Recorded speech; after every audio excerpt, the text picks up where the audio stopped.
அன்புள்ள நண்பர்களுக்கு வணக்கம். நான் உங்கள் சோழநாட்டான். தற்பொழுது ஒரு பரபரப்பான செய்தி.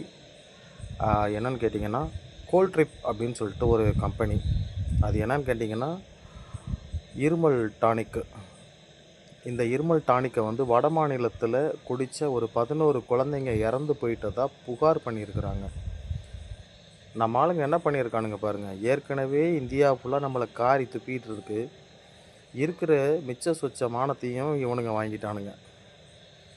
இதில் மா சுப்பிரமணியம், நமது சுகாதாரத்துறை மந்திரி சொல்லியிருக்காரு, இந்த கோல்ட்ரிப் மருந்தை யாரும் பயன்படுத்த வேண்டாம்னு. கொடுக்கறதெல்லாம் கொடுத்து முடிச்சிட்டிங்கடா. எல்லாத்துக்கும் விற்று முடிச்சுட்டு இப்போ அதை யாரும் குடிக்க வேண்டாம்னு சொல்கிறீங்களே, உங்களுக்கெல்லாம் வெக்கமாகவே இல்லையா? இந்த மருந்தை பரிந்துரைக்கிறதுக்கு முன்னாடி இதுக்கு அனுமதி கொடுத்தவன் அவன். ஒரு உயிரோடு விளையாடுறதுக்கு ஒரு அளவு இருக்குடா.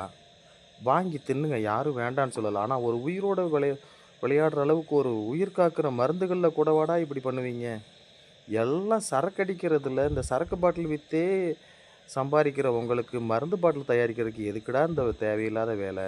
சரக்கு தயாரித்தோமா, விற்றோமா, குடிச்சிட்டு செத்தானா, செத்தவனுக்கு 10 லட்சம் கொடுத்தோமா, போங்களேன். ஏன் குழந்தைங்க உசுரோடையெல்லாம் விளையாடுறீங்க? உங்களுக்கெல்லாம் மனசாட்சியே கிடையாதா? நீங்களாம் மனுஷங்க தானாடா? ஏன்டா இப்படி பண்ணுறீங்க? உண்மையிலேயே முடியலடா. உங்களோட போராடி போராடி அடுத்து என்ன பண்ணுவானுங்களோன்னு ஒரு பதட்டத்திலேயே வச்சுருக்கீங்கடா எங்களையே.